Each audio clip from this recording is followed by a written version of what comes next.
Welcome to another episode of I'll Call My Guy podcast. I have somebody on here who I've been chasing to do this for a long time, Stephen Abrams of Max fame, and thank you for coming. Thank you for asking. Yes, it's nice being chased. Yes, I've wanted to. I've known you a very long time, and wanted you to come on. And I know you were shy and hesitant that you didn't have something to add, but I think you have a million things to add, and I need to learn from you. And I think that people that listen to this can learn from you, and because you are the hospitality king. Well, that's nice of you to say. Yes, for sure, and you know how to do it well. So I want to learn a little bit about you. I have a lot of questions. I also, part of the theme, as you know, as somebody who listens to this, and I was very honored that you listened to this, is I try to, the I'll Call My Guy is a relationship sort of metaphor, and you are, the hospitality is by its nature relationships, right? You're building relationships with people. Unlike the chef who's in the back and may not even interface with the clientele, you're right at the front of the house, greeting the people, giving them this experience, and then hopefully they come back. If you ask 10 people what their favorite restaurant is, 9 of them will tell you the one that knows my name. Really? Yes. So, talking about relationships, of course you have to have good food. Of course you have to have good service. But you know what you have to build is a relationship. Wow. You get right into it. So it's the name. It's knowing their name. It's knowing who they are. It's knowing what they like to eat. It's knowing where they like to sit. Knowing that they live across the street at Hartford 21, from Max downtown. Right, for the people that are regulars. I'm most in. Dave, how are you? How's the family? Yes, it's not that hard. But I'm blessed that not everybody does it well. Well, right. But a lot of things have to come together. You can't have shitty food and be a good host and know all those things, because people have to enjoy the taste as well, right? Of course. You could have moderately good food, right, and this could still work. You can't have shitty food, right? Okay, that's fair. So let's talk about. I want to get to that. I want to talk about how you came to be. Where did you grow up? Providence, Rhode Island. You're a Providence guy. Yes. Okay, so you know all the coffee milk and cabinets and all that stuff. Grew up on coffee milk. Autocrat coffee. Do you love coffee milk? Only a swallow will tell you. That's Autocrat's thing. And have you ever been to Dell's Lemonade? The Dell's Lemonade. And have you ever, and you call a water fountain a bubbler? A bubbler. Yes. And have you ever been to New York System? And a cabinet. Chocolate milk, a coffee milkshake. Yeah. And a New York System is Coney Island. The Coney Island with the celery salt. We call it New York System, where they put the up the arm, and they put the celery salt. I heard they cut that out. The health department came in. Yeah, of course they did. So I grew up in the hardware business. My dad had a retail hardware store. And from 8 years old, I would go to work with him on Saturdays. There you go. And next door to us was George Millahades' New York System. They're all Greeks that owned it in Rhode Island, and I think most of them were Greek guys. And that's where the Dinah kind of came from, these guys. So we would go there. Oh, so you know these dogs. We would go there every Saturday for lunch. Dad would take me next door, and we'd go see George, and Did you get it all the way? I didn't. I don't like ketchup, and you're right. I got the meat sauce. Could we agree, though? I know we're in a lot of rabbit holes here, but that after 8 years old, ketchup is not permitted on a hot dog? Well, you're talking to a guy who is, and people aren't going to believe this, a 66-year-old guy who's never had ketchup in his life. What? That's Michigas. Is that really true? Yes. If we bring some here, will you try it? No, I wouldn't. What is going on? You don't ever? I don't like ketchup. I don't like the smell. I don't like the vinegar? The vinegar, yeah. But do you like vinegar? Not really. You're not a vinegar guy? No, I'm not a vinegar guy. You're like my college roommate, one of my best friends. I don't eat the vinegar. My wife buys vinegar and salt chips. She likes vinegar. I love that. And I'm at home, and I'm dying for a chip because I like chips. I'm there, and you catch a smell. And I see the vinegar chips, and I go, oh, damn it. So you've never had ketchup, 66 years old? No. Shit. Will you so all right, so how would you get it? How would you get your dog? The meat sauce? With everything. Celery salt, the sauce. Yeah. Wow. Yeah. So I love those, because when I go to the Big E, sometimes in the Rhode Island booth, they have one of the systems, I forgot, but they come there, and I love getting all the way. Got it. Is that what they call it, all the way? Yeah, all the way. All the way. Yeah. But I'm sort of. They're called weenie joints. Weenie joints. Weenie right? joints. Yeah. I'm obsessed now with Chicago dogs. Oh, of course. That's a great dog. They're great. Yes. Right, with the relish and the pepper and the cucumber, pickle or the full pickle. And the seeded bun. Right, when you eat that. The seeded bun. Oh, yes. Right, because there's no ketchup. Yes, no ketchup on that. I'll eat that. Are you okay with pickles? No, but I eat that on that dog, because when I go to Chicago, I'll have that. I'm not going to. But if you get a pastrami on rye, you won't have a pickle. I say no pickle. Wow. Yeah, Jewish guy that doesn't Jewish like doesn't eat pickles. pickles. Can you imagine that? What's happening here? Yeah. So dad's in the hardware business. Yes. Mom around when you're in Mom's intact family? around, a homemaker. Homemaker? I have 4 kids, 3 sisters, so she was around. I didn't realize you're a Rhode Islander. Yeah. So he's in the hardware business, Yeah. which, local hardware relationship. It's a relationship business, and I don't really know this, but I assume baked into me as a kid. That's how I got into the Of course it is. That's it. I mean, you watched your pop. Your pop's your hero. Retail restaurant business is retail. We're also manufacturing. We manufacture. Oh, interesting way to look at it. And we retail. So you go with dad's there, and is it like an Ace? Was it affiliated? It was a Service Star. Service Star, which now True Value since then has bought. So he had the franchise. He had a franchise. Did his father own it too? No. He had cousins in the business that he was working for, and he had enough money somehow or borrowed money. I never asked him. And bought this going business called Standard Hardware. Was he born here? East Providence. He was born in New Bedford, Mass. Okay, but his parents were born in Europe. His parents were. His mother was from Russia. Mother and father were from Russia. Right, yes. and we've talked about this. That I learned. I knew this my whole life, but that my birth name is Abrams. It's amazing crazy when you told me that. So yeah, no, it's completely true. Richard Allen Abrams, and I changed it, but and from the same area. Abramowitz became Abrams. Right. So you got to get on 23 Ancestry.com and do a swab because it's going to show up. I promise you when it goes in that we're cousins of somebody. It has to be. How is not 2 Jewish guys from that part of the area? It's like related how? Somehow. It has to be related somehow. It has to be related. So he was raised in Providence as well. He was raised went to New Bedford. New Bedford. Okay, but in New England. Oh yeah, right. Yeah, New Bedford's close to East, and his store was in East Providence. East Providence. East Providence is very close to New Bedford. And how about mom? Yeah. Where was she born? Webster, Massachusetts. Okay. Yeah. So New England family. Yeah. And just regular middle class. Middle class. I realize now that whatever that means, but yeah. Yeah. I grew up very blessed, and I don't mean wealthy, but I think my parents worked and did everything for the kids. And when I'm a parent now, I see I may well up a little bit. No, well up. When I see the things that we did as kids that my father was able to afford from this little hardware store, I don't get it. It's unbelievable. How we did it. We had a beach house. Oh, okay. So they did it. They were upper middle class, right? No, but my father slept it out, 6 days a week and worked hard. And look, surgeons do that too. Yeah. But it was, kind of whatever we wanted. Wow. Yeah. Sorry. She had but didn't realize it at the time. Appreciated it, don't get me wrong, but wasn't at all. We didn't think we were spoiled. And, we would always, where we had the beach house, it's in a place called Bonnet Shores, Rhode Island. Bonnet Shores? Bonnet, Bonnett. Oh, Bonnet Shores. It's Narragansett. Okay. And we would always drive by where the rich people lived, on the water. Yeah. So we always knew we were where we were. We had our place. But my father somehow made it work. Right. And did your mom ever help him at the store? No. She stayed home and took care of you guys? Yes. Yeah. And made a nice home? Yeah. Wow. So I did not know that about you. So high school, public high school? Public high school, Tollgate High School in Warwick. We moved to Warwick, Rhode Island later on. Okay. And went there. And then I went to Bentley College. Oh, Bentley. Yes. Okay. So you stayed in the area? Yes. Bentley's in Waltham, Mass. Yeah. Right, yeah. So you did Bentley. And did your siblings take similar paths? College, not college? They all went to college. Okay. And your dad paid for all this? Yeah. Wow. Yes. Yeah. Wow. Yeah. Wow, that's amazing. Now, again, I look back, I think my college was $2,500 well, or right, $3,000. But still, he was relative. He was making probably $35,000, $40,000. I don't know what he was making, but But did he have lumberyard there too? No. It was a hardware like the place it was in West a Hartford successful hardware store that people came to him. And when you would go in and help him, did he give you tasks at 8 years old? Oh yeah, like I remember. One of my first tasks is we would sell ballpoint pens, and we'd hang them on a peg hook, and the little spot on the cardboard that you hang it from, well, you had to push that out. I remember sitting on the floor, one of my first things in pushing out those things for the pens, and then but I grew up there. Then I learned how to repair windows and screens, and I was the window and screen guy. With the spline. How do you know spline?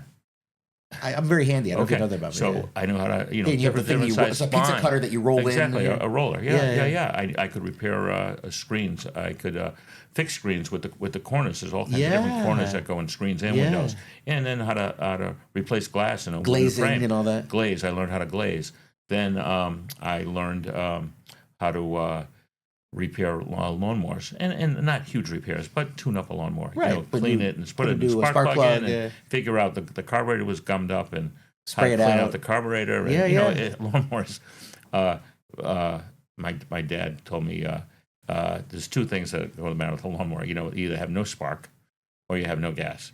So you got to check the spark, right. And if you have spark, you pull the thing away. If you see the spark, then it's the carburetor or there's old gas in there, right? Yeah, and the gas. Well, that's what they would say. And don't get me wrong. Sometimes there spark, were more gas, things, or air. Right. Sometimes there were more things wrong with it, but 98% of it. That's what it is. That's what it was. Yeah. Wow. So you did that. Yeah. So and of course the people coming in are saying, Stephen, how are you? Absolutely. Right. So you're already like not at that age, but as I became 12 years old, 13, 13 after my bar mitzvah and stuff. Yeah. They know you. They knew me. Yeah. And then you work in the register. Oh yeah. And then did you work there through high school? Worked through high school and would come home weekends on a lot of. My father had when I went to college. My father had moved down the street and bought. Familiar with a store called Benny's? They closed. Yes, they closed. I love that store. But this is when they were. Who was Benny? Do you know him? Benny Bromberg. Yeah, my dad bought the building from Benny Bromberg, and we moved the hardware store into probably a 3 or 4 times the size, maybe 5 times the size. How did that store not stay in business? It was open in business until a few years ago. Yeah, it's I mean, I don't know how. It's that's a great story. So my father had moved, and I knew we needed help. So I kind of felt guilty being in school, and I would come home and help him. And it was nice to have a paycheck, being in college, and my father would pay me, with a check. I'd get a check in the mail, a real check, and I'd go to the mailbox each. I don't remember what day it was, but there would be the check from in there, and that was my spending money, and it was nice. So and how long was the ride home from Bentley? Probably 50 minutes. At those times there was less traffic. I think it would take you longer than that now, but 50 minutes an hour. So maybe. You'd work there. And did any of your siblings work in there? Or was it just you? Later on, much later on, but no, not as kids, yeah. So just you. Yeah. So you're there talking to customers who've probably known you since you were a little... Yeah, absolutely. A little boy. Yeah. Wow. So I think that's where my... to get back to the hospitality, I assume that's where it came from. It has to, right? Yeah. To see how he did that. It's very natural for me when I came in the restaurant business, which I'm sure you're going to talk about. Yeah. It became very natural for me to talk to guests. And, one of the things about being good at hospitality is not having an ego. You go to the customer. Customer may not always be right, but the customer's allowed to be wrong. And that's a great way to look at it. And because we all know, right? The customer, a lot of them are full of shit. And my dad, when I grew up in the hardware business, my dad would say, "The customer's always right. Customer's always right." That's and the not customer's right. Not always that's right. That's correct. But in Max, the customer's allowed to be wrong, without any ego. Right? You're just like whatever. It's of course. I'll make another steak. Who cares? Right. Right. So, and that is a challenge that we have of finding servers and managers in the restaurant to let go of that, Right. Don't get in their face, even though they're completely asshole. Absolutely. They're being difficult. And we hire for that. We hire for that altruistic ability. Not everybody has it. Right. They want to come back to you and say, Steve, this guy's terrible. You're like, oh, it's fine. We'll take care of him. Absolutely. Oh, that's interesting. Yeah. So so to that end, so your dad has this business. You're talking to people. How do you make your way? Well, let me ask you this: as a kid, what was your exposure to fine dining? We ate out a lot. Okay. We would go to not fine dining, but we would eat out in restaurants a lot. Okay. Yeah, not fine. We'd go to the East Side Diner. Okay. And that was a treat. Or we'd go. My dad belonged to a country club, and once a month we'd go out for dinner on Saturday night. Okay. And I'd get the New York strip. Okay. And it had a big onion ring on the New York strip. Oh. And I would. It's a nice touch. Oh, and I would love that onion ring. And you savor it? I would I would kind of put it on the side and wait and savor it. And then my sister would reach over and grab the thing from me.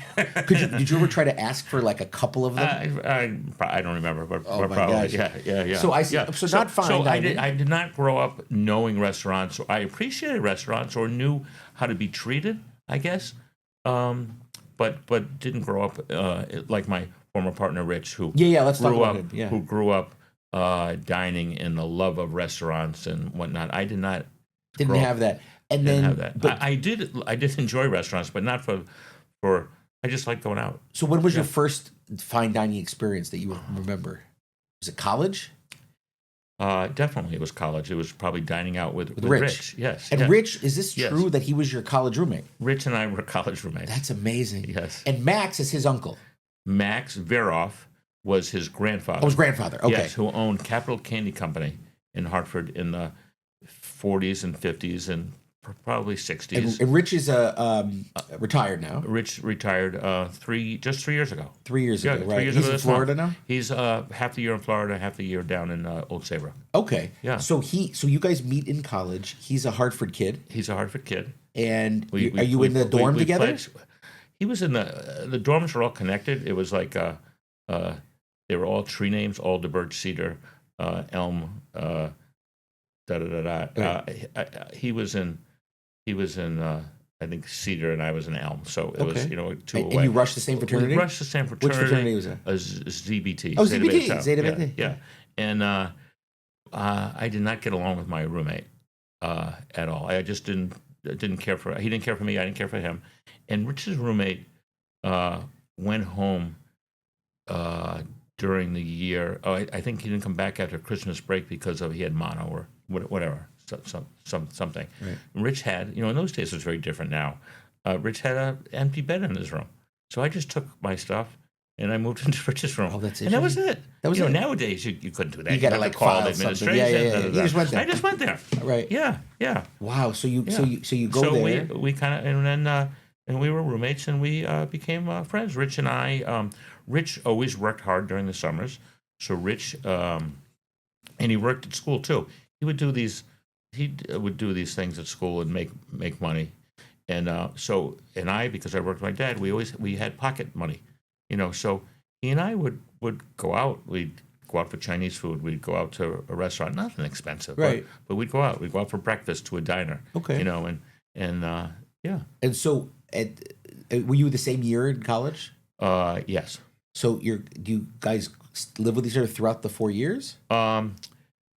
Yes, on and off, but yes. Yeah. Yes. And then And then we moved off campus and shared an apartment in Watertown, Connecticut together.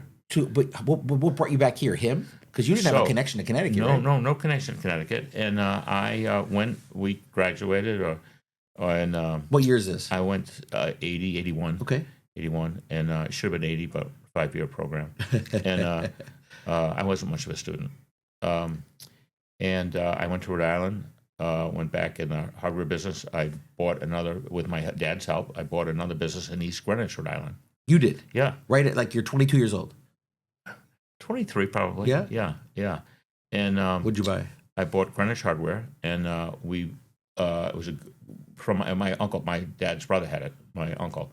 And I bought it, and I moved it to this much bigger location, and business was fabulous. And so you were in the hardware business too? Yes. Oh yeah. Wow. Yeah, I'm getting to the story. So I was in the hardware business, and business was great.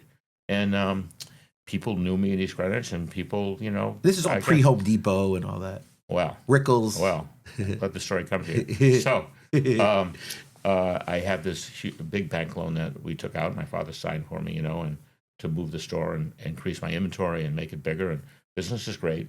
And then all these guys in East Greenwich had these 2- and 3-family houses, and they would buy stuff from me, and they were all heavily invested in the stock market. And then 1987 comes, oh boy, Black Monday, and I'll never forget that day. And my business tanked about 25% over a couple of months.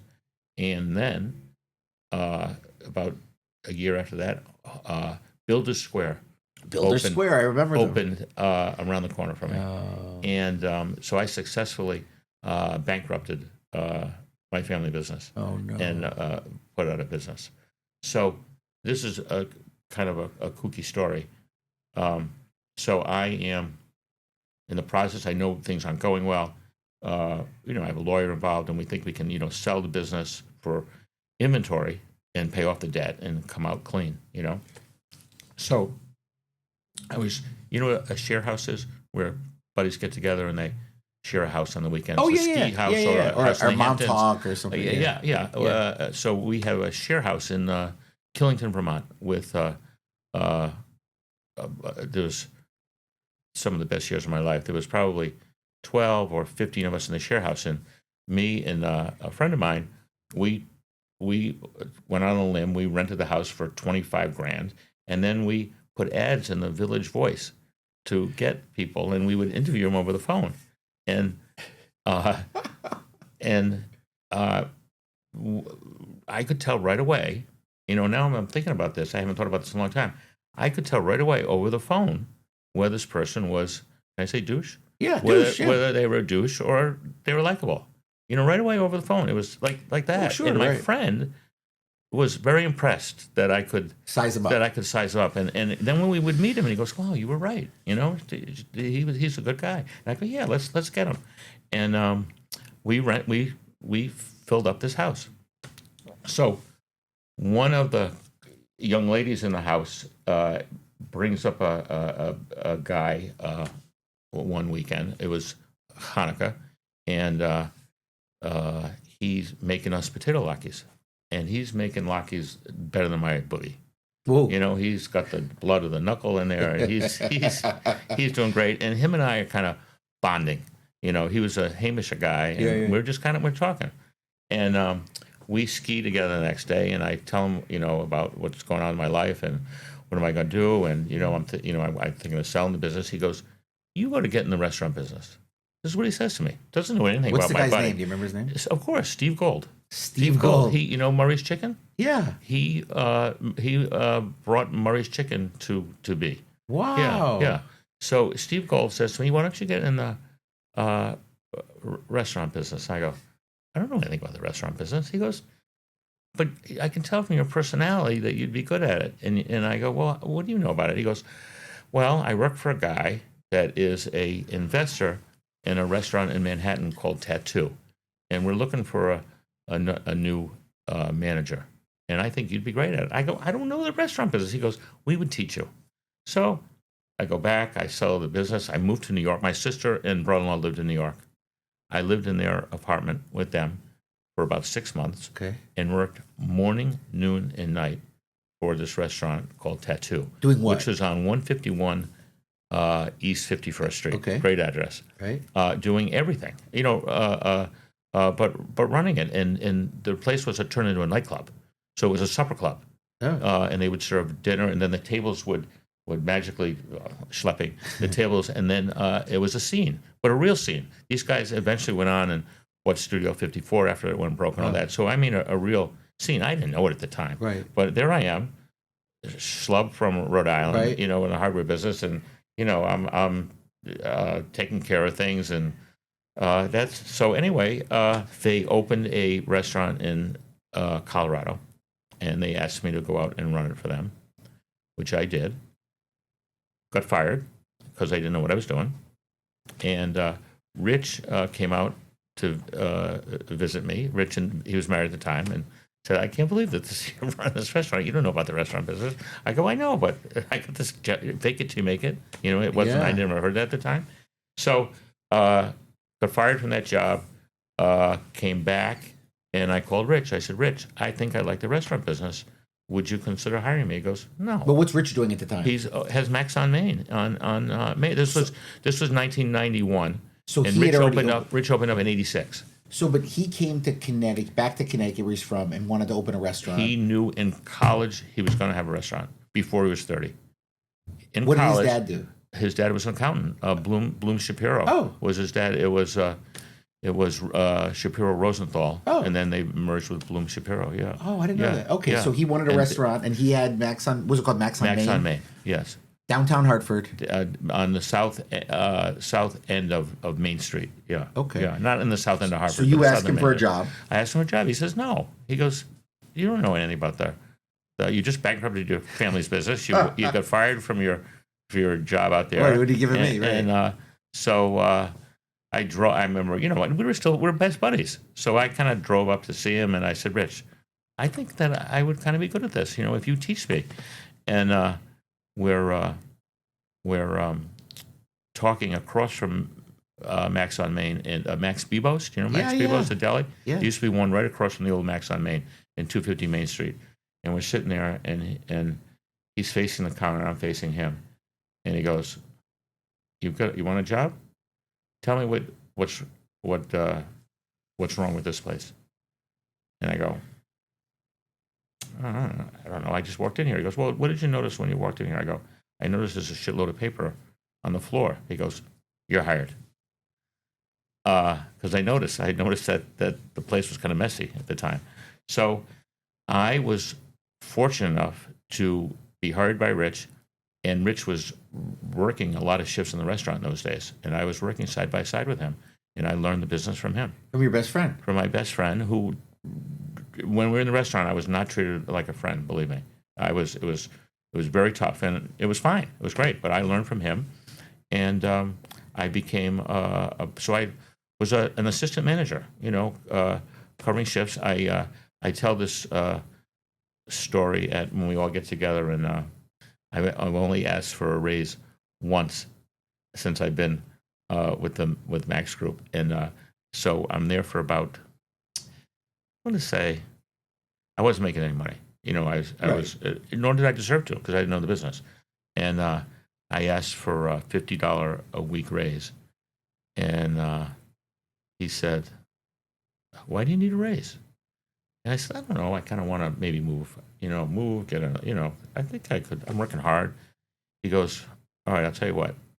If you work," he was coming in and working on Monday mornings on those days. He goes, "If you take my Monday shift, I'll give you a raise."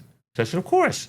Like, yeah, that's easy gig. So that's how you got your raise. That's how I got my raise. Wow. And then in 1996, we moved from Max on Main to Max Downtown, and I became a partner. I see. Yeah, I invested and became a partner, and the rest is kind of history. Yeah. But he named the Max as his grandfather? So grandfather Max Baroff passed away, and had not a wealthy guy, but comfortable. You know what I mean? Saved some money, and left it. Gave Rich's mom. That's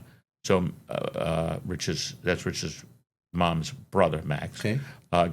Left her some money when he died, and she loaned him $100,000 of that money to open up Max on Main. So he called it Max because of that?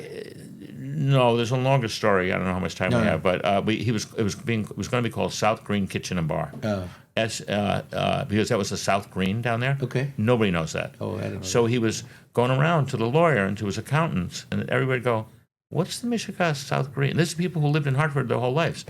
And what's with South Green? And he goes, "That's the area." And I go, "That's South Green?" And he realized it was a shitty name, that no one knew, South Green. So during this process, before he opened, while it was building, and he was using South Green Kitchen and Bar as the name, he decided to change it to Max on Main. Pretty good move, huh? Wow. And then, of course, the Max empire, if you will, grew, right? Yes, you guys. What was the next restaurant? So was Maximia. That opened in right before I started in '91. Okay, so that was there before you. Yes, right before. It was brand new when I came and started. And then what came in? Then after that was Max Amore. Okay. Yeah. Max Amore, and then obviously we have Max Fish. Yes. Trumbull Kitchen still part of your group? Trumbull Kitchen is still part of the group. I have to get over there. I haven't been there in a while. Yeah. So Rich was very methodical and grew very slowly. And, I think it was a lot had to do with his growing up with a conservative dad. His father was an accountant. Right. And always, there's a lot of shenanigans that go around in the restaurant business. Oh, yeah. And there was nothing ever all above board going around in Rich's business. It was very, very good training for all of us. Yeah. To see that. Was he like more of an operations guy, or was he a hospitality guy too? Who? Like Rich? Did he interface with the clientele? Absolutely, operations guy. So he went to so after Bentley, he went to the New York Restaurant School. Oh, okay. And he learned how to really learn about the business of restaurants and learned how to be a chef. And his idea was that he was going to be the chef of this restaurant. And when he came back and realized that he couldn't run the restaurant from being the chef, he hired a chef. But he knows how to cook. He knows how to do everything. Really? Rich is the best restaurant guy that I've ever met. Like he could, like when you go to his house and he cooks dinner, it's amazing. It's amazing. It's like you're going to a fine restaurant. Better Wow. because he's better than that. Really? Yeah. Like yeah. if your guy went down and Rich was here and he could do it and he was here and say, Rich, I need somebody for 2 hours to fill in. He could get right back behind the line there. No, that's different. Him being behind a busy line in the kitchen is no. No. But he could. But I'll tell you what he could do. He walks in the restaurant and the guy's making a Caesar salad. And he's walking through, and he says, "That's not how you make a Caesar salad." He'll push that guy out of the way and grab a bowl, grab a tongue, and goes, "I'll show you how to make the Caesar salad. It'll be the best fucking Caesar salad you ever had." Wow, that's what he can do. What a cool Or dude. you're making a pasta, and you're not making it right, and he'll show. I go, "Let me show you how to make." So he knows all the techniques. He knows the techniques, and no formal training with that. I mean, he went to New York restaurant school, but they don't teach you how to cook there, do they? Yeah. There was a section, and then he worked at as a cook in a restaurant in New York called Pesca on another good address, 22nd East 22nd Street. How do you remember these things? And Danny Meyer worked there too. Oh. And he and Danny became friends, and Rich was in the kitchen, Danny was in the front, and he really learned on how to cook with from the owner. Eugene Fracchia was his name, and really taught Rich, and it was tough, and taught Rich how to cook appropriately.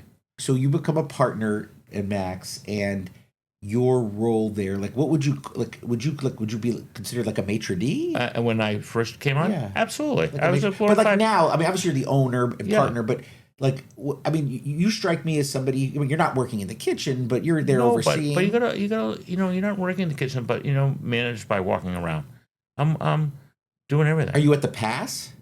I'm at the pass. I'm not working the pass. But I'm at the pass looking at plates. Seeing how they're being plated, making sure they're being wiped properly. The wiping isn't the problem, but sometimes a dish could devolve rather than evolve. And one of the things that is very tantamount to hospitality to the restaurant business is consistency, and your dish has to look consistent, has to taste consistent, has to be seasoned consistently, and that's something that I'm good at by kind of looking at the dish, seeing how they're making it, and that's something I watch.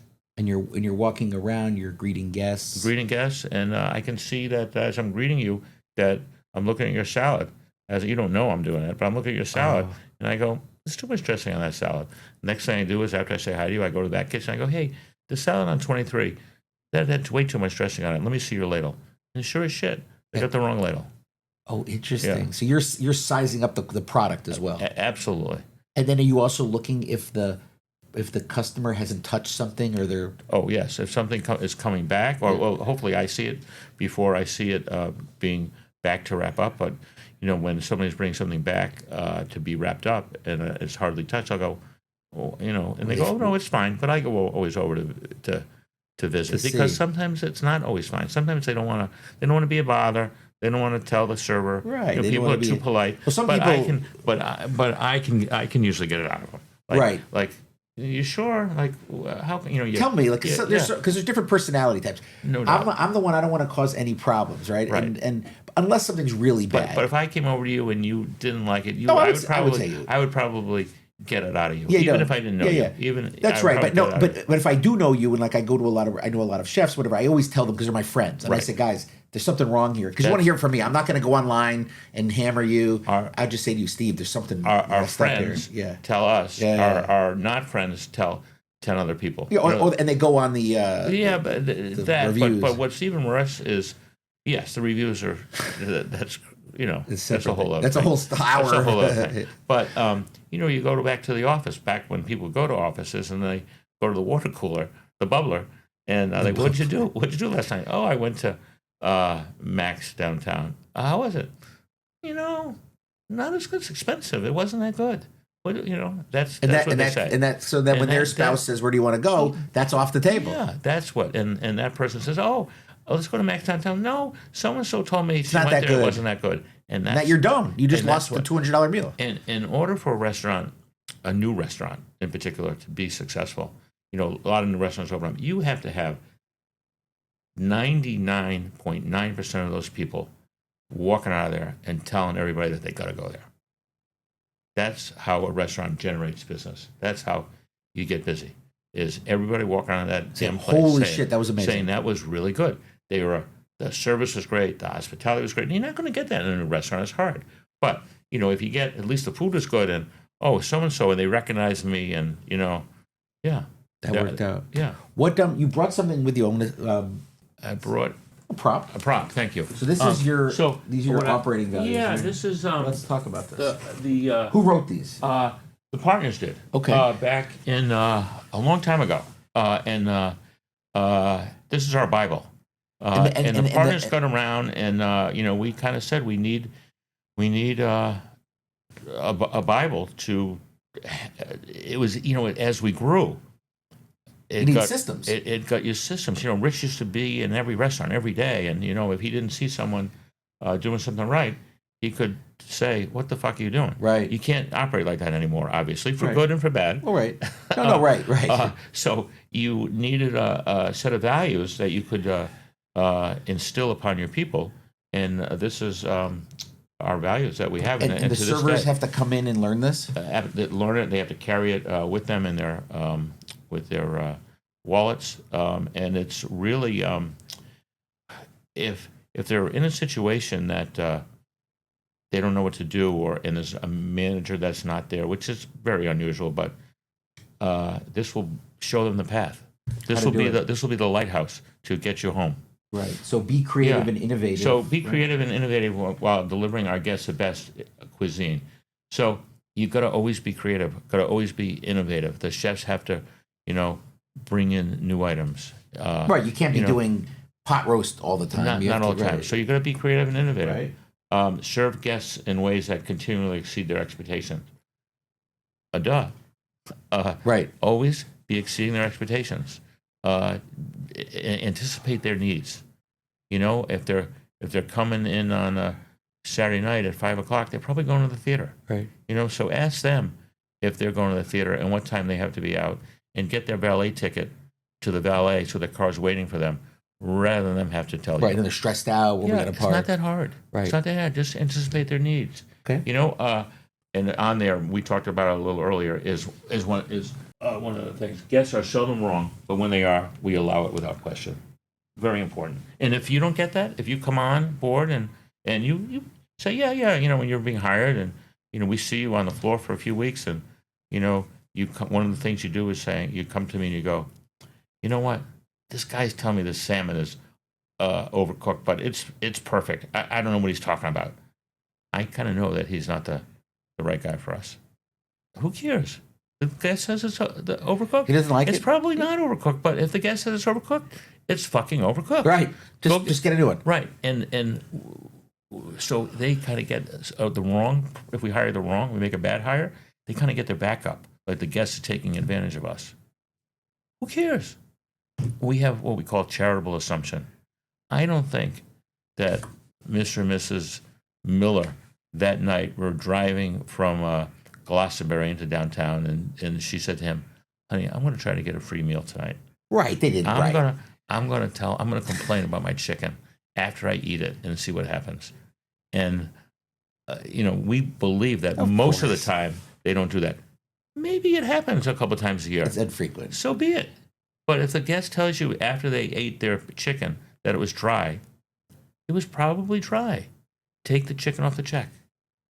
Right. That's what we do. Right. Because that's exceeding their expectations. Because then they're like, wow, they thought about me. Yes. You were right. Because you hear when you talk to people that they went somewhere and something happened and they didn't do anything about it. Not even give them a round of drinks. Not even care. And that ruins it forever. Forever. And then they tell all their friends. All their friends. A simple round of drinks could have handled it. Could have handled the whole thing. Yes. And then, and what's the cost of them telling 10 people? Immeasurable. Thousands of dollars. Thousands of dollars. Yeah. Immeasurable. Because it could be a relationship that may not restart back up for 3 years. Because, you always say, like, and I hate this when my wife says it, she's like, oh, I heard that. So I'm like, Where'd you hear that? Exactly. And it was like somebody griped on Facebook and she saw it or whatever, but it's in her head. Absolutely. And then, so That's what, she's like, I don't know, I heard bad thing. I'm like, what? I heard amazing thing. Right. What are you talking about? Right. But then it's sour. And then instead of us giving you our $200 for the night, we go elsewhere. no doubt about it. Wow. Yeah. So so just eat it. You basically eat your food cost on it. Yeah. And then you move on. It's a small blip on the radar. I mean, we don't like No. to have to do it, but we do it. I'm not saying we don't like to do it. If the guest is unhappy, we love to do it. You never let a good screw up go to waste. Right. You can make some of your best customers after fixing a good screw up. Right. The screw up is an opportunity.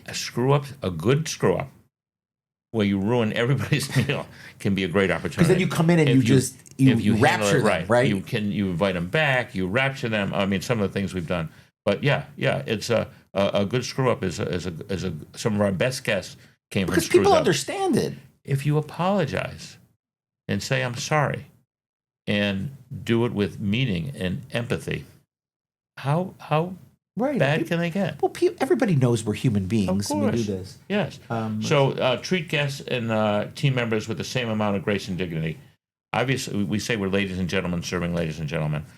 Don't allow the word guys. Now, do you like being called a guy? Hi, guys. I hate it. Certainly at a fine dining restaurant. No, right, ladies and gentlemen. So, and I think that you need to treat each other in the restaurant the same way. We're all family. We say this, and when you do the math, it's really true that we're with each other more than we're with our spouses. If you're full time in the restaurant, right? In Sure. waking hours, sure, you are. So treat each other nicely, and if you have a problem, let's deal with it. The restaurant employs people from all different walks of life, and it's a melting pot. Most restaurants, sure. And it's a really good place for younger people to grow up. Well, Anthony Bourdain talked about how the restaurant builds a set of soft skills for life.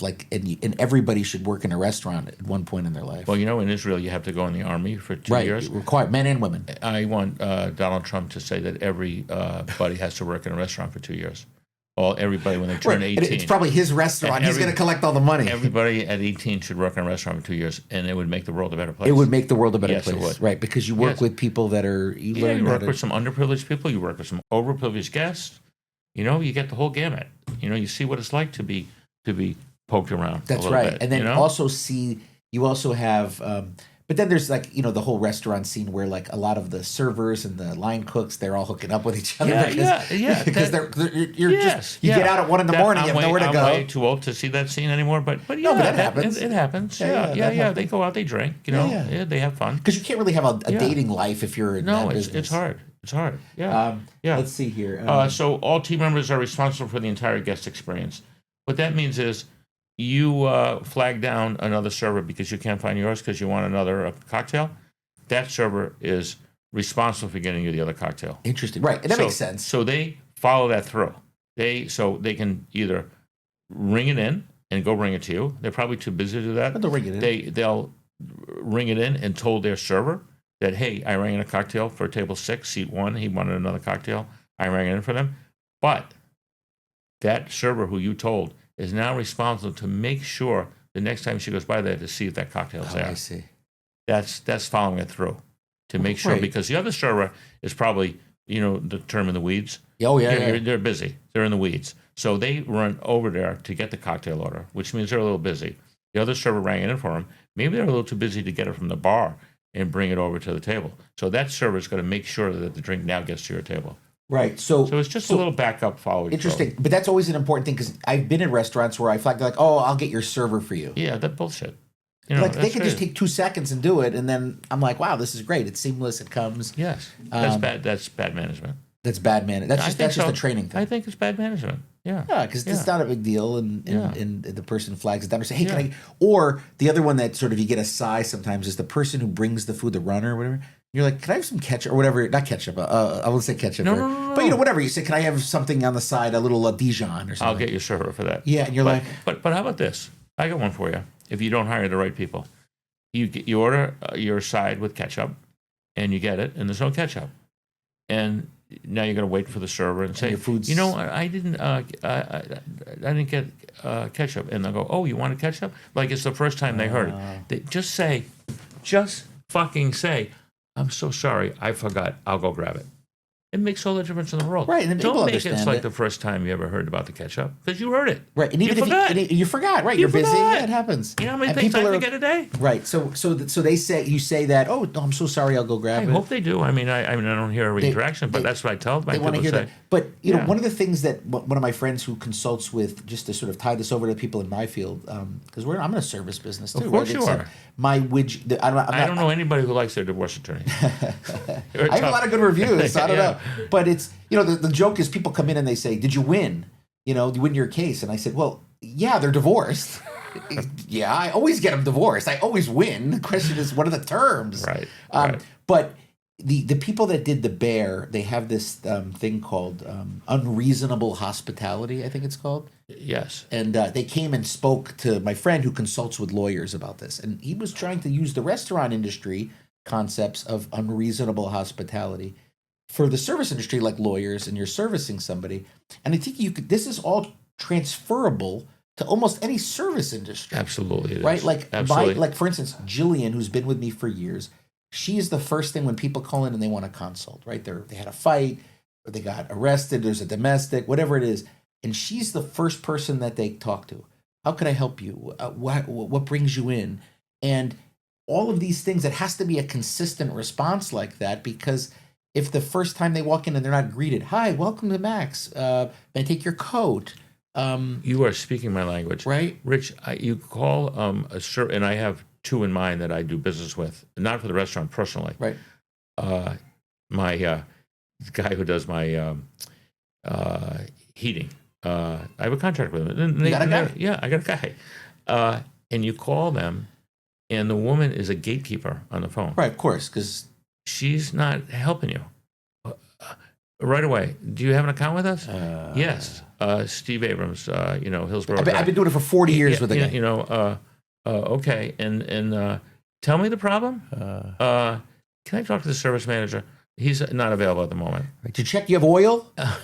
So you need to have some empathy when you're calling. Absolutely. Wonderful example in your business is that person may be distressed when they're calling a lawyer for divorce, whether the woman or the man. Right. They're in distress usually. Right. For the first time. They need a hug.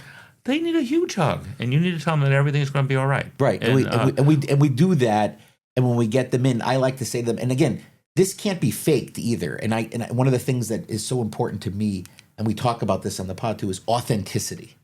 You can't just be a person feigning your care for the customers. You care about these customers. You want them to really enjoy it because, one, it's important to you, but then that's how you make money. It's how you make your living. Insincerity shows through pretty quickly. Right. You have to be authentic. And so when I have people, they come in and I look at them and I say, I could tell they're like in distress. And one of the things I say to them, and again, this is how I built this business from scratch, is I say to them, I can't tell you that this isn't going to suck, because it's going to suck, but we're going to minimize the suck.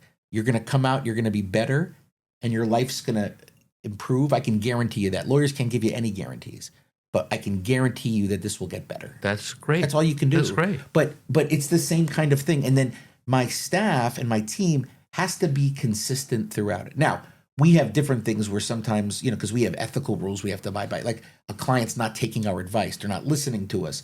They're treating the staff poorly. That kind of situation, we'll get rid of them. In my restaurant as well. Right. We don't allow our staff to be treated poorly. Right. You'll do like, Chris Jahami here in Arugula? You know Arugula? Oh, yeah, of course. Well, she's Chris. the best at that. I know. Oh, but she's Chris. great. She comes in, she'll pull you out by your hair. She's tough. She's tough. But I mean, but just be, but that's the thing. You're not going to disrespect my people. You cannot. That's how you get banned from. But you can do a lot of stuff in our restaurants. You can't treat my staff poorly. Are people banned? You have a ban list? Yes, and they're for usually one reason. Without giving names. Not treating my employees properly. Are these people that are prominent? Absolutely. Wow. Absolutely. Wow. They become douchey. And you're just you're out. You're out. See ya. You're out. And then they call you and they apologize, and I'll go, what? Let's take a break for a while, and then 6 months will go by, and there's one person in particular. Obviously, I'm not going to say who it is, and they call me and they'll go, "Is it time? Can I come back?" And I go, "What do you think?" And he goes, "Yeah, I want to come. You got a wine dinner coming up. I want to go to your wine dinner." I go, "All right, but we're going to check your behavior on the wine dinner and see how it goes." Right. Yeah. I got a great story. One of the most notorious guests from Max downtown is a person who worked in the building. And she treated everybody very rudely. And I threw her out of the restaurant. I didn't. When I said threw her out, I didn't. You didn't pick her I up. didn't grab her by the hair and throw her out. But I told her. Time to go. I told her, Susan, that's not her name. Susan, you can't do this. You treated so and so rudely, and yes, but da, da, da, I know, but it's the way you reacted, and I just can't have it. And other people are looking, and nobody. I have to. When you come into the dining room, I have to beg a server to take your table. I go, it's terrible. I don't feel good about it. They don't feel good about it. You probably don't feel good about it. So let's take a break. So a week went by, and she came down and she said, "How about the bar? Can I be allowed to sit at the bar?" And I said, "Susan, I don't know, but sure." Because I am empathetic, and this person is not a bad person. They're disordered in some way. They have a disorder. They have diarrhea in the mouth. They can't. They don't know when to stop. So they allowed us at the bar, and sure enough, they get an argument with the bartender.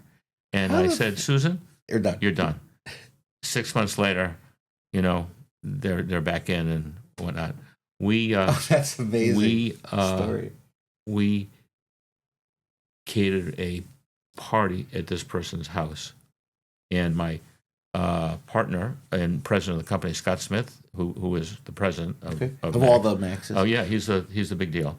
Like your chief operating officer. He's a COO, CEO, and president. Okay. I mean, he's the man. Right. And he was been a partner for a long time, but he's the main brains. Him and I of buying out our partner Rich and taking the company back or to our partners. All so he the can partners retire.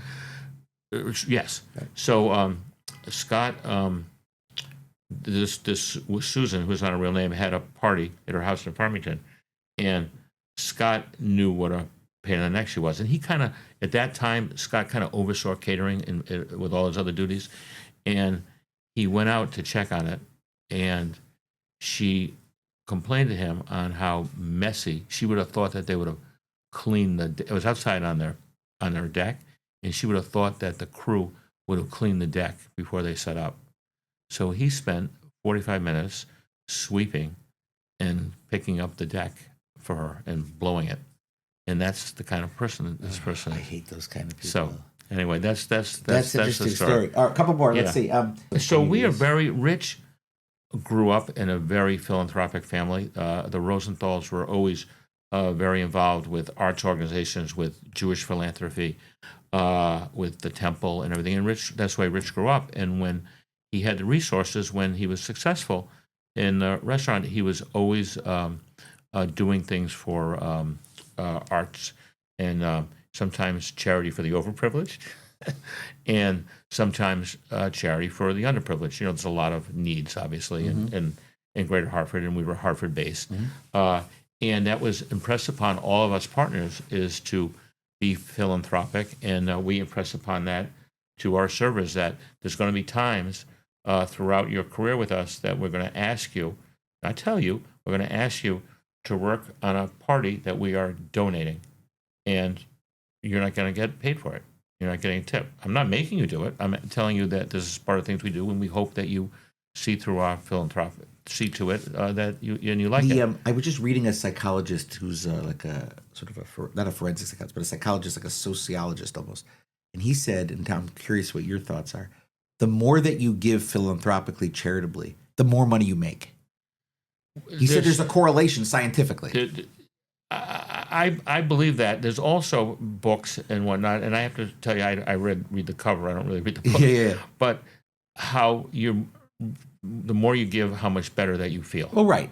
But I think that's part of it. But he's saying he actually tracks it, and it shows, Really? that because you're giving more, like say you give, I don't know, like I give to the Bushnell, I give to them because we're season ticket holders, and they call me and I give, or whatever your charity of choice is, and you do that. The more you give every year, it seemed to make more the next year, and it could be psychologically karmic. There's no doubt. There's something to that. We do quite a bit of it, and now we have the Max Cares Foundation. So we have a foundation, a 501c3, that gives away raises and gives away several $100,000 a year to charitable efforts. That's amazing. Yes, mostly food insecure. I had a question for you on something to that effect.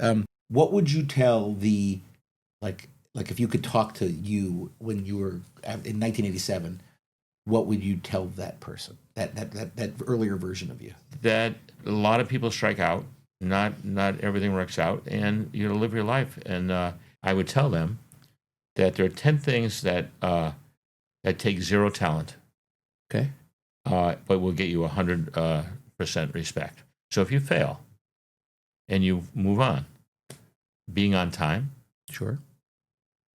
work hard, you control all these things, put a lot of effort into what you do, your body language, talk about people who are empathetic people, and I talk about this to my new service. People who are empathetic know their body language.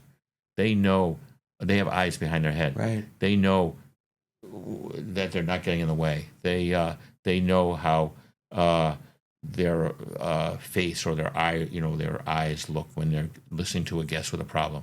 It's body language. It's all part of being philanthropic, and a lot of people don't know. I'll say to a server, "You just rolled your eyes at that guest," and they'll go, "I did not." That's awful. You just. I go, "Yeah, you did," and they go, I didn't. By the way, I didn't know. There's a relationship guy who's like the king of like psychologists that looks at relationships.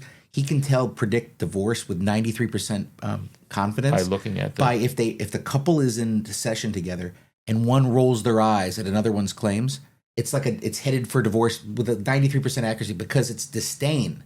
It's not like I'm empathetic. I want to listen. It's disdain, and disdain is the death of everything. Isn't that interesting? That's well, I would tell you that a roll in your eyes is 93% that you're getting fired from. I mean, you completely disregard the person's feelings. It's disrespectful. Yes. Have positive attitude. You need to have a passion for what you're doing. Right. I didn't know I had a passion for the restaurant business, but it came. And you know what? My passion is making people feel good. Right. And that's the restaurant business. But that's the relationship, right? You know what? I'm going to tell you one more thing before I finish this. Yeah. In the hardware store, you came in, it was always you had a problem. Right. Your glass was broken. You have a screw. Your screw because your towel holder fell off. Your pipe was leaking. Your toilet was running. Right. And we would sell it to you and show you how to fix it. Or your lawnmower didn't work. Or you needed a new blade for your lawnmower. Right. Or you needed a gallon of paint.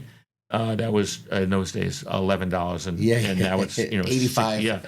And you had to paint. So you were never coming in for something fun. You were spending money on a chore, Saturday morning, and it was a chore. Right. And what I found passionate about the restaurant business is you're coming in to have fun. You don't have problems. You're coming in for you're having a cocktail. You're having a steak. You're having a great piece of fish. We're going to blow you away with hospitality. And that is what made me passionate about the restaurant business. I never thought about the other side of that until I got in this business, that people were coming to the hardware store with a problem. That doesn't mean that people weren't nice. And, I knew all my customers, all that. But they were coming in because they had to fertilize their lawn this weekend. Right. Just to that end, I'm going to let you finish that, but I got to ask you this before we wrap up. Do you ever eat, or we're not going to let John Camacho listen to this, but do you ever eat any fast food? Yes, of course. Of course. Yeah, okay. What is your McDonald's order? Chicken tenders. The 6-piece? What dipping sauce? Barbecue and honey. Oh, I like that. Oh, they don't have the honey anymore. Oh, they don't? I showed you how long I have. And then what do you get? Fries? Of course. And what's your drink? Usually a Diet Coke. But I want a milkshake. Would you agree that the Diet Coke at McDonald's is non-pareil? Like you can't be touched because there's something about that fountain system. Well, you know what it is? It's in the silver tanks, in the stainless steel tanks. Yeah. It's cold. And so and the carbonation, I think they tweak it, but the straw is a thicker straw, nice so straw. you get more into your mouth. See, they have scientists that look at this. All right, finish up with that. Let's wrap it up with that. With a few more things. The other thing that you asked, what I would Yeah. would tell people is you have to be coachable.